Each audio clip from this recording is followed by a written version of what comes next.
classic circle for these teams because you don't have the inconsistency. One. So there you go. That's my complaint of the day. Please, PUBG Mobile team, give me my. I've casted so many tournaments for you guys. Can you please give me a McLaren?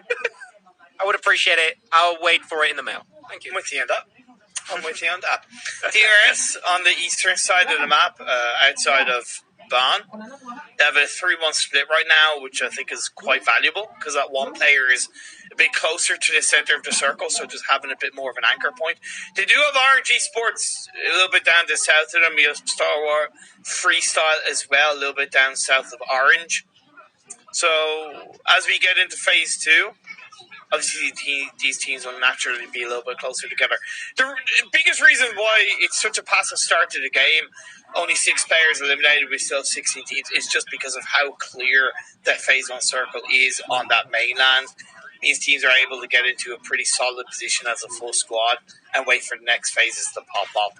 I like it.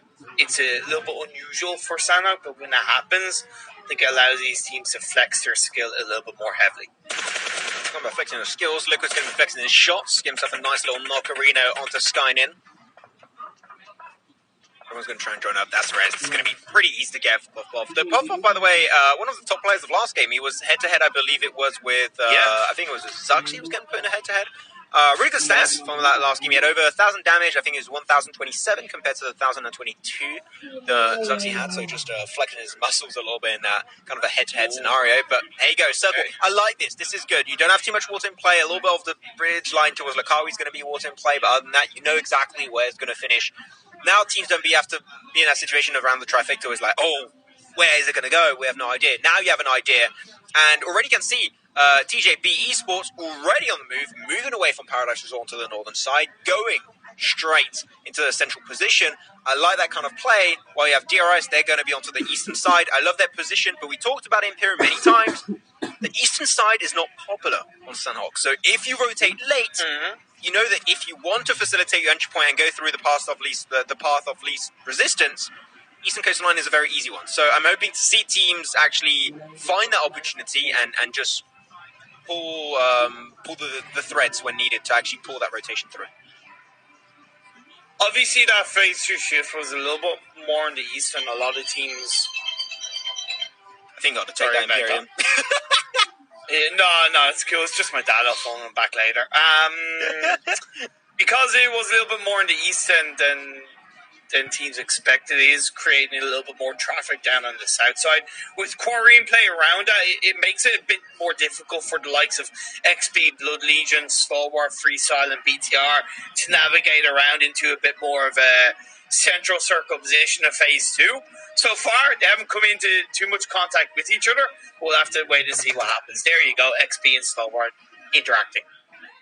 Yeah, 7C's got to be a little bit careful there. First knock comes on through. Datacon, I think it was the MVP of the first game of the day. And they're going to try and wrap around. But Chopper especially, he's got the great angle that you love to see getting used right now. Though we are seeing Blood getting completely mowed down by Freestyle. And Freestyle, that's 3 kills to their name already. So really good start. One team already got eliminated. So, yeah, see hello to Alligator. Yes. And, oh, man, some more action. Things are starting to ramp up really quickly. We're getting into the nitty-gritty of the game.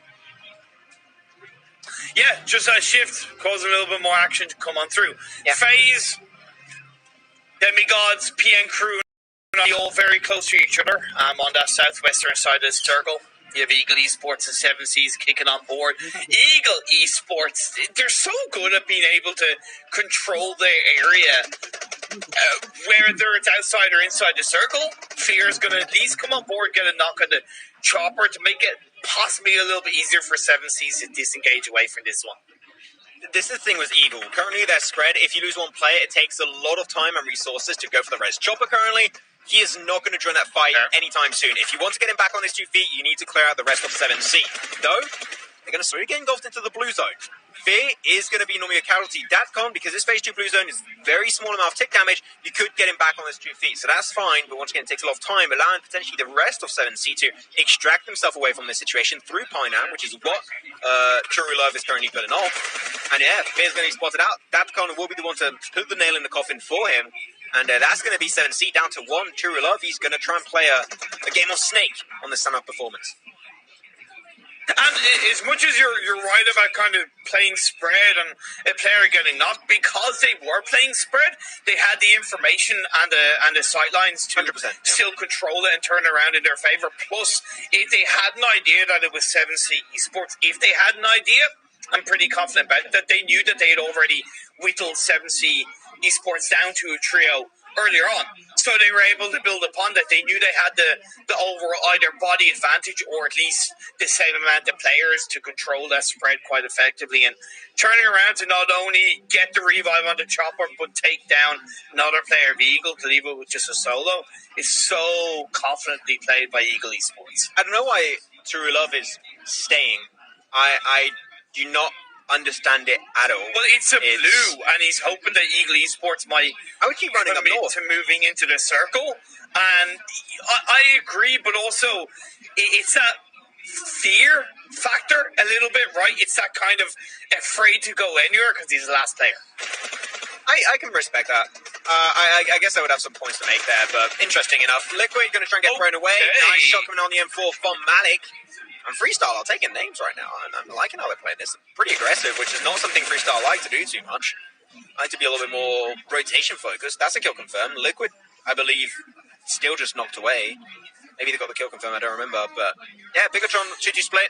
Got a little bit surprised, and that's what happens around Quarry, right? Especially on the east, you've got that big high ground position. Exactly. If you're next to Quarry itself, it's so hard to survive. And if you get knocked, you can't make it back as a team to get the res. So yeah, they knew they had control of that position, and even got buddy Kong there, just tapping on his chest like, yeah, man, that was poggers. That was really nice.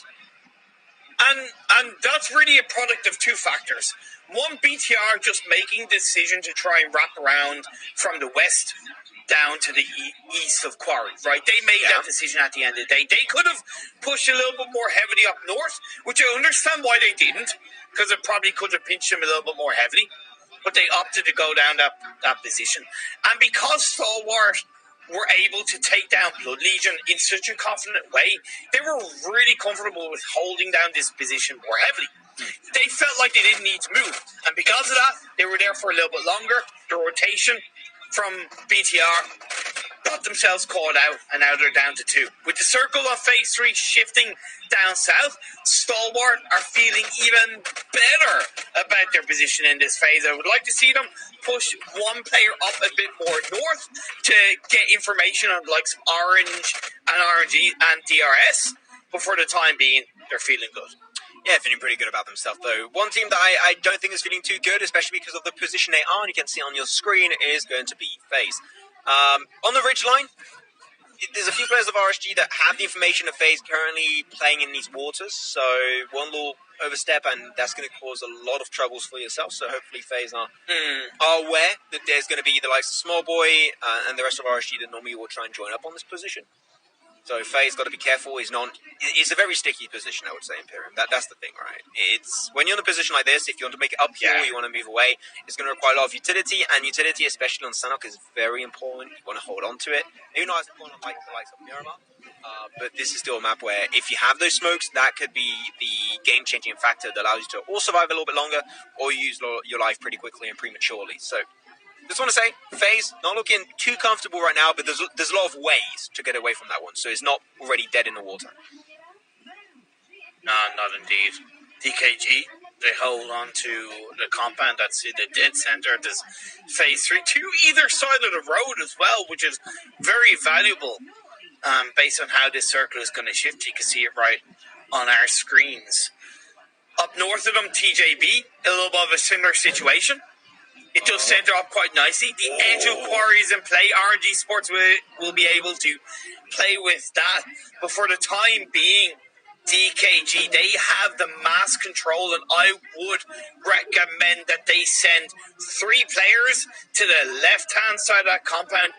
I think it's focus on the right-hand side and see what they can do with that compound. Yeah, TJB right away, they've got themselves the eyes on the prize. They're going to send it almost, actually not almost, they got straight center. They got themselves the information. Yeah. Very aware of the map, and they know the terrain, they know the information. Yeah. Very aware of the map, and they know the terrain, they know the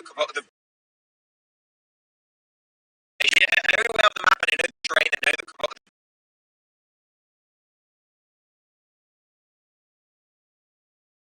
know the way up the map and they know the terrain, they know the fuel shacks and buildings to play around.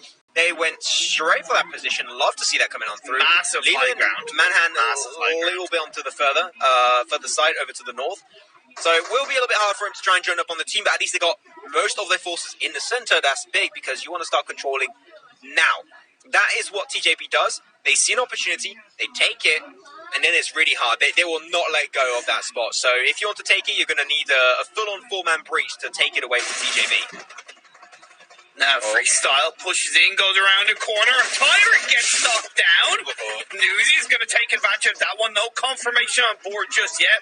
Gully Boy's going to have to react quite well. I don't think Stalwart Freestyle can really do too much about that.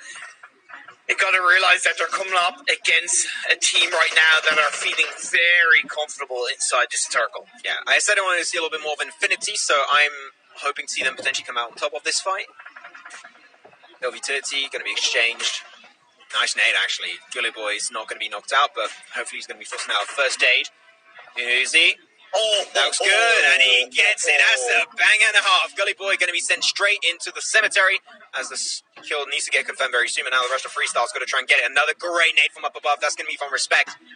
And he's going to be able to get vengeance for his fallen teammate. Only Logan. Logan always seems to be the last player. And they were looking so strong right Imperium, but the utility of Freestyle was just so dominant. Infinity can do anything. Now Logan's just going to be backed up into a corner, trying to push it out with UMP, gets one knock. If the hideaway last second gets the flush, actually. But can he heal up? You got two first aid kits, and he's going to be actually popped away from the other side by Orange.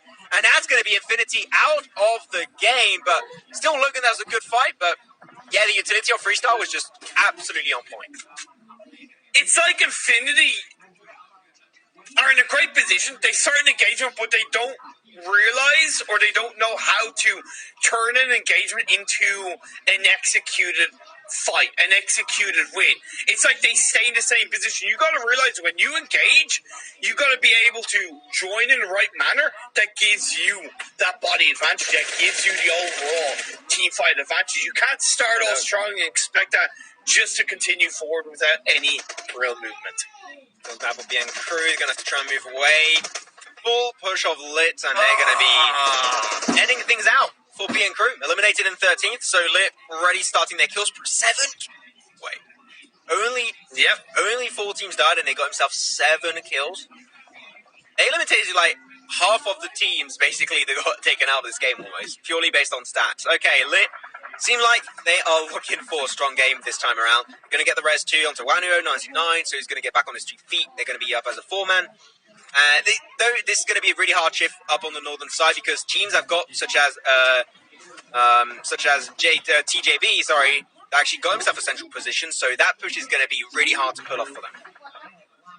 Yeah, but it's that high ground area where going up that hill, you have absolutely no information. So really, TJB are going to be able to, control and push teams back, and it's going to be a lot of edge of circle fights coming on board. Plus, in the words of Mustache Dave, Papa Blue is joining in on the mix of this Phase 5. It hurts like hell from here on out for all these teams that enter into the blue zone. I miss Mustache Dave, man. I want to see him. I want to see him scream footballers again. Hopefully soon enough. Though moving on down phase, they clearly have to get rid of Demigod. If they don't, they're going to be fighting for that position, and it's going to make things a little bit easier on the long run. So hopefully things will be going good.